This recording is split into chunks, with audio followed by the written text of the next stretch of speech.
এলাকার সবগুলা মানুষ মিলে বিশ্ব সুন্দরী একটা মেয়েকে, অপরূপা সুরসী যুবতী তরুণী একটা মেয়েকে সুন্দর করে সাজাইয়া অর্নামেন্টস জুয়েলারি দিয়ে স্ট্রাকচার ডিজাইন করে হাকিম লোকমানের ছেলের সামনে দাঁড় করিয়ে বলছেন, বাবারে তোমার বাবা দীর্ঘদিন পর্যন্ত আমাদের এলাকায় আসেন না, তুমি আমাদের এই মেয়েকে বিয়ে করো।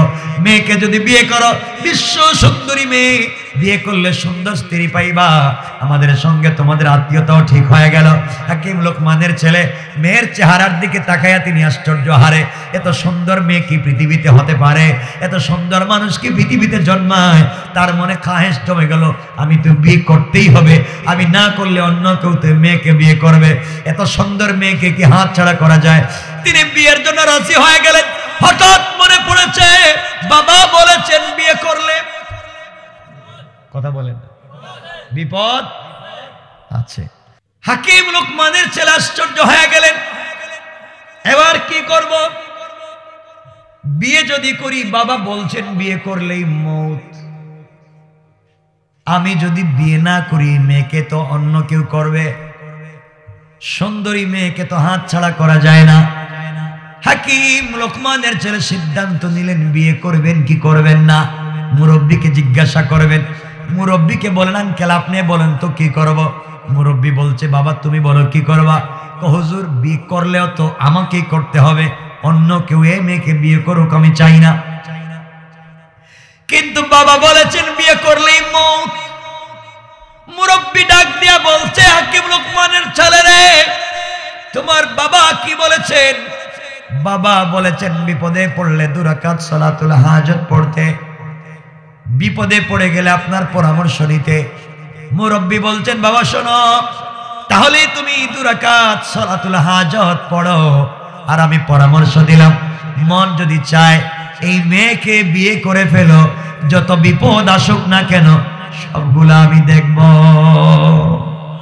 সুবহানাল্লাহ পড়েন না?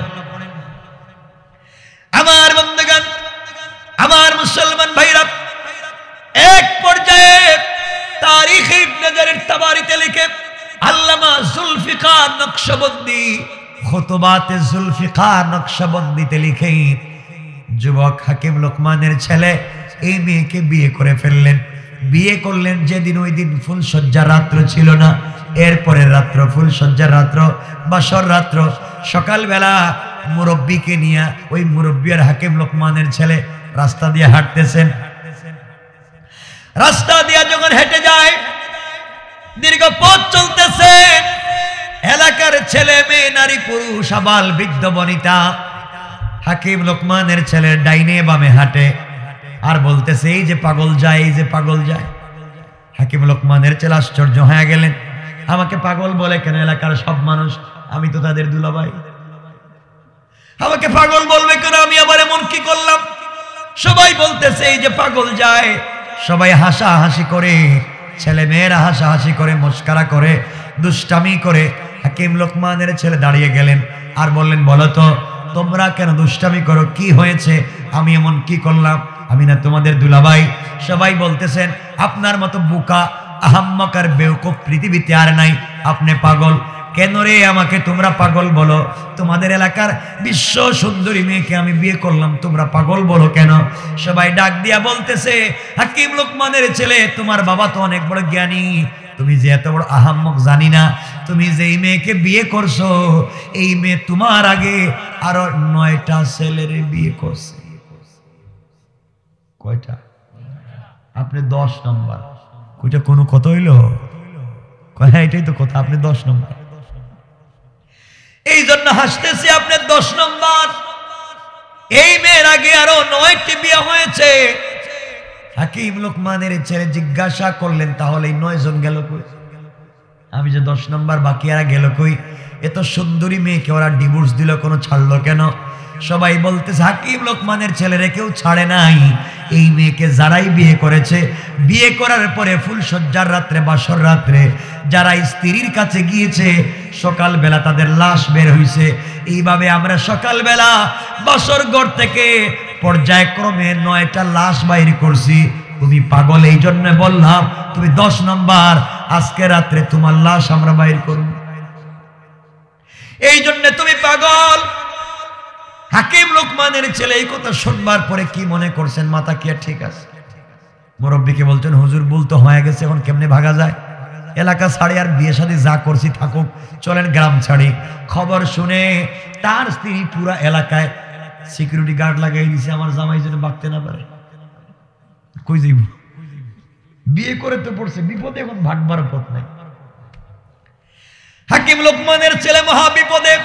কোথায় যাবেন? যেখানেই যায় সিকিউরিটি আছে, যেতে পারবেন না। হাকিম লোকমানের ছেলে বুঝতে পারলেন নির্ঘাত মত, বাঁচার কোনো পথ নাই, কারণ 9 জন মরছে, আমি 10 নম্বর। মুরব্বীকে ডাক দিয়া বলছেন, আঙ্কেল বাড়ি গ্রাম তো ছাড়া যাবে না, গ্রামে থাকাই লাগবে, বাসর করে যাওয়া লাগবে। আমি তো মরে যাব, আপনি সব কাজে যেহেতু আমার সাথে ছিলেন, বেয়াদবি নিবেন না, আপনি আমার সাথে একটু ওখানে যাইয়েন, বিপদে পড়লে আপনি বাঁচাইবেন না। মুরব্বী দেখলেন হাকিম লোকমানের ছেলের কান্না থামে না, ডাক দিয়ে বললেন, বাবা রে, তোমার বাপ কি বলে নাই যত বিপদ আসুক না কেন সালাতুল হাজত পড়বা, আমি পরামর্শ দিব, ইনশাআল্লাহ আমার মন বলতেছে তোমার কোনো ক্ষতি হবে না। পড়েন সুবহানাল্লাহ। আমার বন্ধুগণ, হাকিম লোকমানের ছেলে বলছেন, মুরব্বী একটু পরেই তো বাসর রাত্র, আমি কি একা একা বাসর ঘরে যাব? কই যাবেন? যাওয়ার আগে 2 রাকাত সালাতুল হাজত পড়বা, আমি যে পরামর্শ দিব তা নিয়ে চলবা, এরপরে যদি বেঁচে থাকো দেখা হবে। হুজুর তাইলে কি মরে যেতে পারি? আরে টাকা নিতে আইছিলাম, বাপ তো বলছিল টাকার দরকারই নেই, তো জান যাইতেছে। হাকিম লোকমানের ছেলে ফুলসজ্জার রাত্রে দরজায় দাঁড়ায় আছেন। মুরব্বী বলছেন, বাবা রে, 2 রাকাত সালাতুল হাজত পড়ো, পড়ে আমার পরামর্শ মতো ঘরে যাও।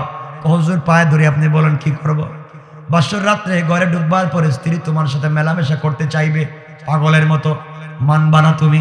তুমি শুধু একথা বলবা, স্ত্রী তোমাকে আমি কোনোদিন দেখি নাই, জানি নাই, তুমি আমাকে দেখো নাই, জানো নাই, আজকে তুমি আমাকে চিনো, আমি তোমাকে চিনি। এই চিনা জানার মধ্য দিয়া কিছু সময় চলে যাক। এভাবে কিছুক্ষণ কথা বলার পরে হঠাৎ স্ত্রীকে বলবা, স্ত্রী রে, আমার পেটে একটু ব্যথা করতেছে, আমি ওয়াশরুম থেকে আসি, অজু ইস্তেঞ্জা করে আসি। এই কথা বলে একটা বদনা নিয়া, পাত্র নিয়া, লুঠা নিয়া দৌড়াইয়াও বাসর ঘর থেকে বের হইয়া তুমি আমার কাছে আসবা। এরপরে যা করা লাগে আমি করে দেব, আমি বলে দেব, আমার মন বলতেছে তোমার কোনো ক্ষতি হবে না। মুরব্বীকে হাকিম লোকমানের ছেলে বলছে, আঙ্কেল ঘরে যাওয়ার পরে যদি মায়ের শুরু করে, কারণ 9 জনই তো মরছে, এখন আমি গেলেই যদি মায়ের শুরু করে তাহলে বাইরে মুখে। হাকিম লোকমানের ছেলেকে মুরব্বী বলছেন, বাবা শোনো, আমি ওসিয়ত করে দিচ্ছি, তুমি ঘরের ভিতরে যাইবা, 2 রাকাত সালাতুল হাজত পড়ে যাইবা। ঘরের ভিতরে যাওয়ার পরে স্ত্রী তোমার সঙ্গে মেলামেশা করতে চাইলে তুমি বলবা আমার পেটে ব্যথা হচ্ছে, ওয়াশরুমে যাওয়া লাগবে। এই কথা বলে বদনা নিয়ে বের হয়ে চলে আসবে, আমি বলবো যা বলার। আমার বন্ধুগণ, কথা সংক্ষেপ, রাত্রি হয়েছে 12টা, আমার যাওয়া লাগবে বহুত দূর। তাবারুক আছে তো খুব ভালো হয়েছে, এটা দোয়া করে দিলে তো আপনারা বাঁচলেন। আর শোনেন, ফজরের নামাজ কি পড়বেন আজকে? ইনশাআল্লাহ তো সারা জিন্দেগি পড়ছেন, নামাজ তো পড়বো সবাই ইনশাআল্লাহ। সবাই বলেন ইনশাআল্লাহ। মানে আজকের রাত্রে নামাজ পড়বেন তো, এটাই বলছি। আবার মুসলমান বন্ধুগণ, গভীর মনোযোগ। হাকিম লোকমানের ছেলে ভয়ের ঠেলায় 2 রাকাত পড়ছেন, এই 2 রাকাত করে 4 রাকাত পড়ছে, আর নিজ মনে মনে বড় খতমের দোয়া পড়তেছে, আল্লাহ জানি কি হইব আজকে।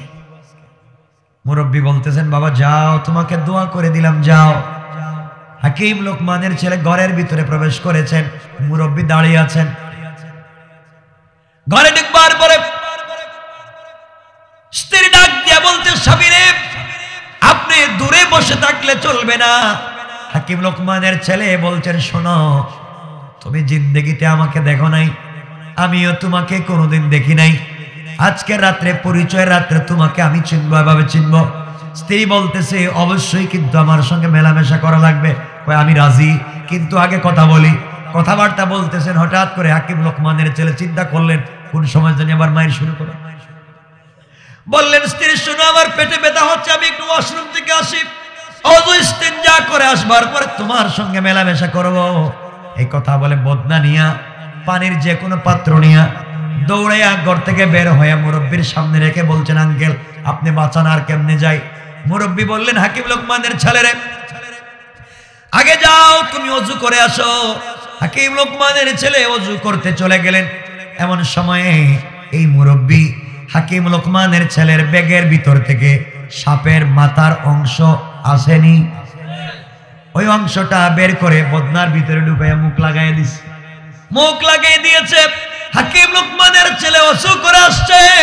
মুরব্বী বলছে, বাবা তুমি 2 রাকাত সালাতুল হাজত পড়ো। 2 রাকাত সালাতুল হাজত পড়লেন। মুরব্বী বলছেন, নিয়ে যাও পাত্র, বদনাটা ঘরের ভিতরে নিয়ে যাও। এবার শিখাইয়া দেই।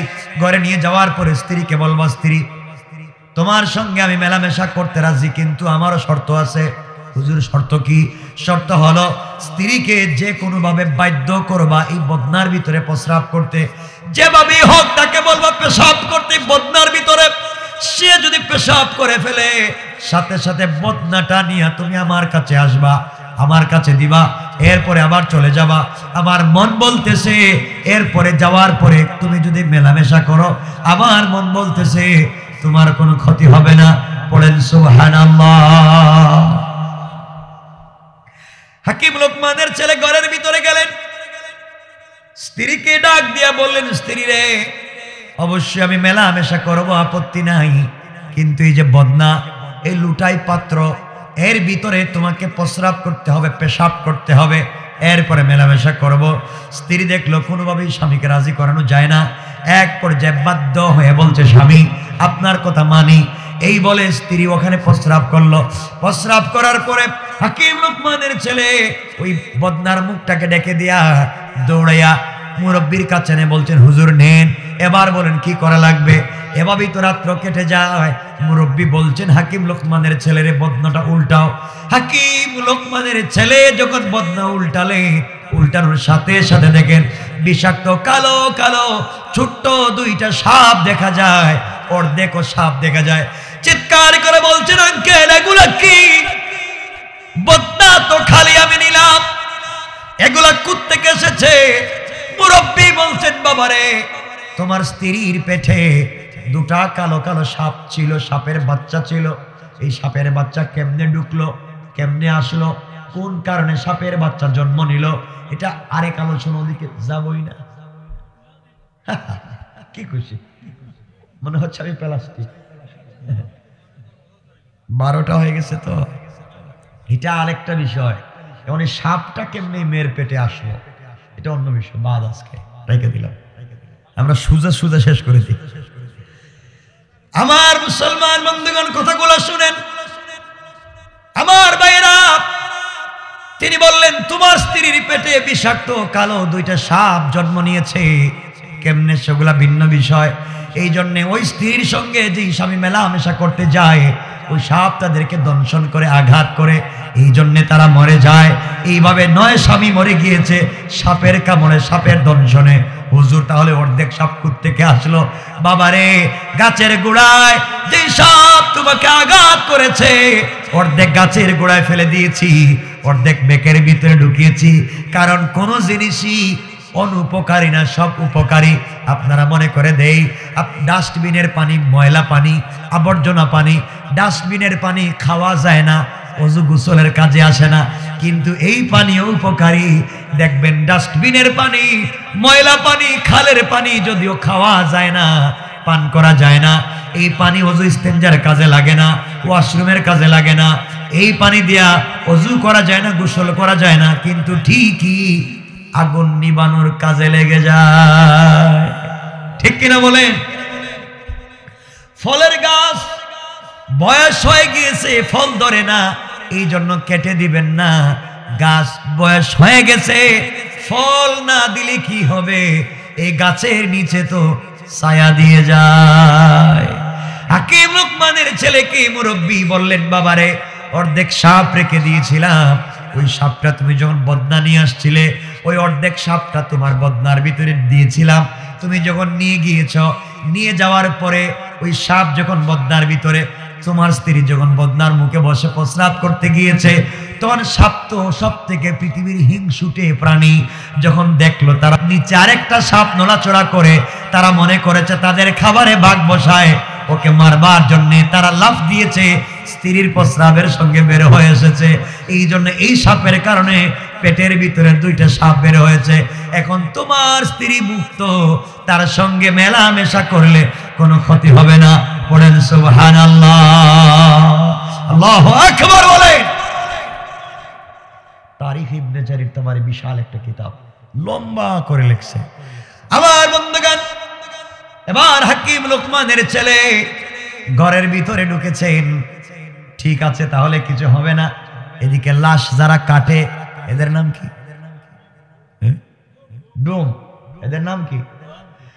10-15 জন ডুম এসে ঘরের চতুর্দিকে বেষ্টন করেছে, কারণ তারা 9টা লাশ নিছে, 10 নম্বরটাও নিতে চায়।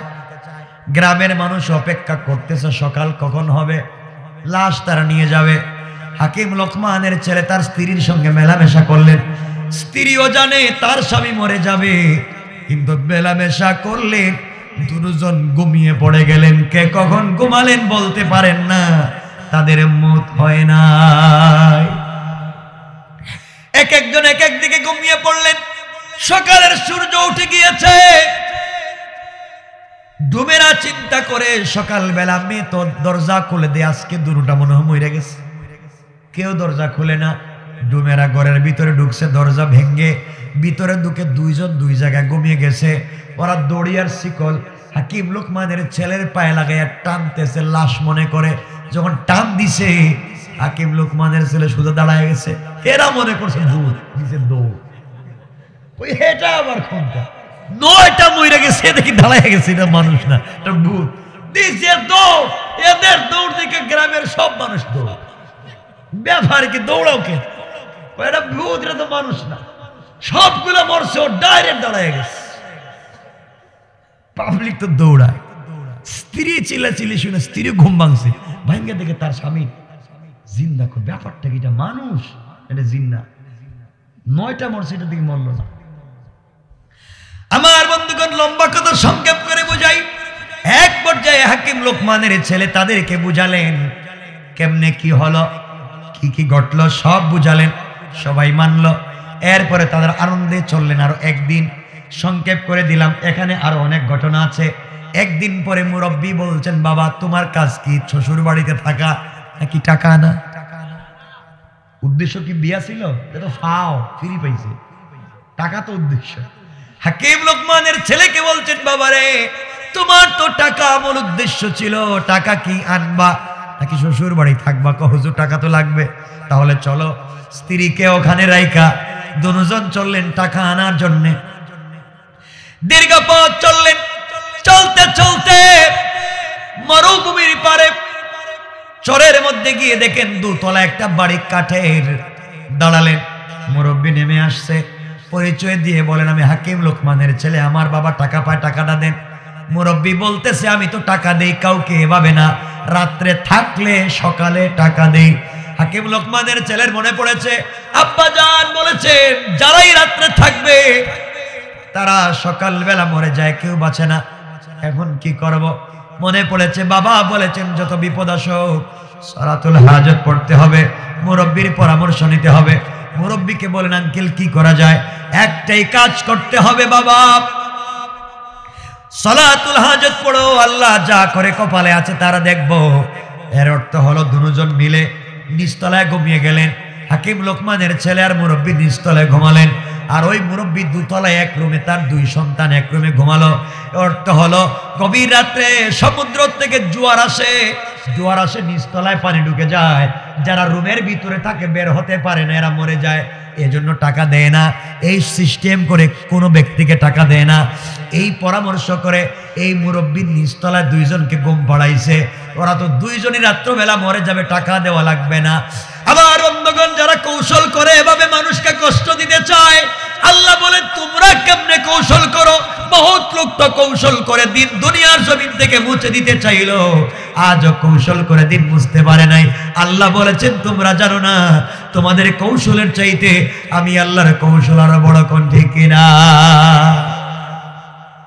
আল্লাহ বুঝাতে চাইলেন তুই নিস্তালায় দিয়ে এদেরকে মারতে চাইলে, আর নিজে বাঁচবে, নিজের সন্তানরে বাঁচাবে। আবার আল্লাহ উল্টা কাজ করলেন। গভীর রাত্র যখন হয়ে গেল, মুরব্বী দেখলেন জোয়ার আসতেছে, ঘুম থেকে হাকিম লোকমানের ছেলেকে উঠালেন, 2 রাকাত নামাজ পড়ালেন, আর বললেন বাবা রুম থেকে বের হও। রুম থেকে বের হলেন, 2 তলায় উঠলেন, যেই তলায় এই মুরব্বীর 2 সন্তান থাকে, এই রুমে নক করলেন, দরজা খুলে দিল 2 ভাই, আর ডাক দিয়ে বললেন বাবারে আমি হাকিম লোকমানের ছেলে, তোমাদের ঘরে মেহমান এসেছি তোমার বাবার সঙ্গে দেখা করতে, নিচতলায় ঘুম লাগে না, ভয় হয়, তোমাদের রুমে যদি আমাদেরকে থাকতে দেও, তোমাদের রুমে আজকে রাত্র কাটাইয়া দেই, সকালবেলা চলে যাব। 2 ভাই বলছে বাবা আপনি হাকিম লোকমানের ছেলে, বহুত বড় আলেমের ছেলে, আপনারা 2 জন, আমরা 2 ভাইয়ের রুমে থাকেন, আমরা 2 ভাই নিচতলায় যাই। কাজ উল্টো হইছে নি? কথা বলেন না কেন? কৌশল কে করেছেন?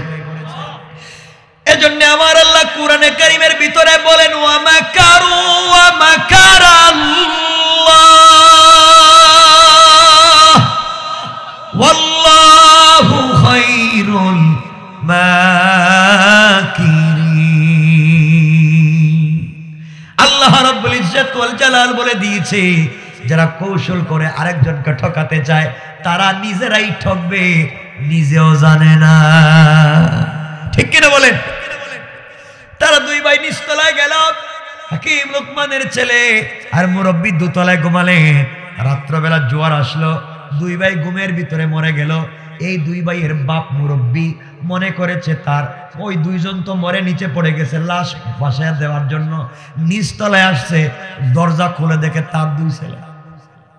চিন্তা করে হারে আমার ছেলেও গেল, এরা গেল কই? উপরে তাকাইয়া দেখে তার ছেলের রুমে তারা ঘুমায়। কই আঙ্কেল যা করছেন আপনি, ছেলেদেরকেও খুয়াইছেন, এমন টাকা দেন। সুবহানাল্লাহ নাই? আমার আল্লাহ সূরা মাইদায় বলছেন ইন্না কাইদাশ শাইতানি কানা যায়ীফা। তোমরা যত কৌশল করো না কেন, তোমাদের এই কৌশল আমি আল্লাহর কাছে মশা মাছির চাইতে আরো দুর্বল। পড়েন সুবহানাল্লাহ। আমার বন্ধুগণ 4000 টাকা নিলেন, সংকেত 12:15 এখানে থাকে না। আরে আল্লাহ আর 1 ঘন্টা বাকি রয়েছে, আমি হঠাৎ রাইকা দেব, কিছু বলতে পারবেন না। আরে শোনেন না, গড়ি কি দেখতেছেন নাকি? আমার মুসলমান বন্ধুগণ গভীর মনোযোগ। হাকিম লোকমানের ছেলে 4000 টাকা নিয়ে মুরব্বী সহ বের হলেন। রাস্তায় এসে মুরব্বী বলতেছে বাবা সকল কাজে তোমাকে সহযোগিতা করেছি, সকল বিপদ আপদ থেকে বাঁচাইছি, সব অর্ধেক অর্ধেক, টাকা তোমার অর্ধেক আমার অর্ধেক। এবার হাকিম লোকমানের ছেলে চিন্তা করে মুরব্বীর তো আসলে চিনি না, এত কাজে সহযোগিতা করছে, এখন অর্ধেক অর্ধেক চায়। 4000 টাকার 2000 সে চায়। এখন যদি অর্ধেক অর্ধেক সব জায়গায় চায়, বাড়িতে গিয়ে যদি বলে বউ তোমার অর্ধেক আমার অর্ধেক, কথা নাই? সেটা তো মহা ঝামেলা। এত সুন্দর স্ত্রীকে তো অর্ধেক কারো সম্পত্তি না, কাউকে দেওয়া যায় না। হাকিম লোকমানের ছেলে বলছেন আঙ্কেল টাকা সবগুলো আপনি নিয়ে নেন, শুধু বউটা আমারে দেন। মুরব্বী বলছে বাবা তোমার তো বউ উদ্দেশ্য ছিল না, এটা তো ফা পাইছো, উদ্দেশ্য তো টাকা সফরের। ঠিক আছে তো, কিন্তু আপনি যে ভাগ চান, আপনি তো ভাগ চাইলেন, এখন আমি কেমনে দেই? সব জায়গায় তো ভাগ দেওয়া যাবে না, পুরো টাকা নিয়ে নেন, বউটা আমি নিয়ে নেই। মুরব্বী বলছেন বাবারে তুমি টাকাও নিয়ে নেও, বউও নিয়ে নেও, যা আছে সব নেও, আমার কিচ্ছু লাগবে না, কিন্তু বাড়িতে যাওয়ার পরে তোমার বাবার কাছে আমার সালাম দিয়ে দিবা। এবার হাকিম লোকমানের ছেলে বলছেন আঙ্কেল এত বিপদ থেকে আপনি আমাকে সহযোগিতা করলেন, বাঁচালে, আজও আপনার নাম ঠিকানা জানি না, কে আপনি? বাবার কাছে গিয়ে কি নামে পরিচয় দিব? এবার মুরব্বী বলছেন বাবারে শোনো শোনো, দুনিয়ার সাধারণ কোনো পাবলিক আমি না, দুনিয়ার মানুষের ঘরে জন্ম নেওয়া কোনো পাবলিক আমি না, তুমি যে ঘর থেকে বের হওয়ার সময় প্রথম যখন 2 রাকাত সালাতুল হাজত পড়েছো, প্রত্যেক সালাতুল হাজত নামাজের পরে আল্লাহ একজন রহমতের ফেরেশতা পাঠাইয়া এই লোকটাকে হেফাজত করেন। আল্লাহ তোমার দোয়া আর তোমার বাবার দোয়ার বরকতে আমাকে আল্লাহ মানুষের সুরত ধরাইয়া তোমার সকল বিপদ আপদ থেকে বাঁচাইয়া দেওয়ার জন্য রহমতের ফেরেশতা আমাকে পাঠাইয়া দিয়েছে। আল্লাহু আকবার। আমি একজন রহমতের ফেরেশতা, যারা সালাতুল হাজাত পড়ে সাথে সাথে আল্লাহ একজন রহমতের ফেরেশতা দেয়া অদৃশ্য থেকে তারা বিপদ থেকে বাঁচায়। আজকে আমি দৃশ্যমান হলাম, তোমাকে বুঝাইয়া দিলাম। বাবারে আমার পরিচয় তোমার বাবার কাছে দিও। এই জন্য বললাম তুমি চলে যাও, সবকিছু নিয়ে আমার লাগবে না। পৃথিবীতে যত বড় বড় বিপদ আসে না কেন, সব সময় 2 রাকাত সালাতুল হাজত পড়বা। আল্লাহ আসমান থেকে একজন রহমতের ফেরেশতা পাঠাইয়া সিকিউরিটি গার্ডের ব্যবস্থা করে দেবে। পৃথিবীর কোনো মানুষ তোমার কোনো ক্ষতি করতে পারবে না। পড়েন সুবহানাল্লাহ। এই জন্য চলার পথে আমরাও সালাতুল হাজত পড়বো, কি পড়বো না? বলেন ইনশাআল্লাহ। এরপরে কি হলো? বাসায় গিয়ে বউ পাইছে কিনা, এরপরে যাইতে পারছেন কিনা, ব্যবসা বাণিজ্য হয়েছে কিনা, সব বাদ। কথা এখানে রেখে দিলাম। বুঝাইতে পারলাম এতটুকুনি যে সালাতুল হাজত পড়লে এই উপকার হয়। ঠিক আছে তো ইনশাআল্লাহ? আমরা আদায় করবো তো ইনশাআল্লাহ? আজকের মূল আলোচনার বিষয় 5টা। 1 নম্বর অহংকার করব না, 2 নম্বর গালি দিব না, 3 নম্বর রুকু সিজদা আল্লাহর পায়ে, 4 নম্বর তওবা করব আল্লাহর কাছে, 5 নম্বর সকল বিপদে সালাতুল হাজত পড়ব ইনশাআল্লাহ। আমাদের সবাইকে কবুল করো। আমার জন্য দোয়া চাই, আপনাদের জন্য দিল থেকে দোয়া থাকবে। কে কিছু বললে বলেন, না দোয়া করে দিন।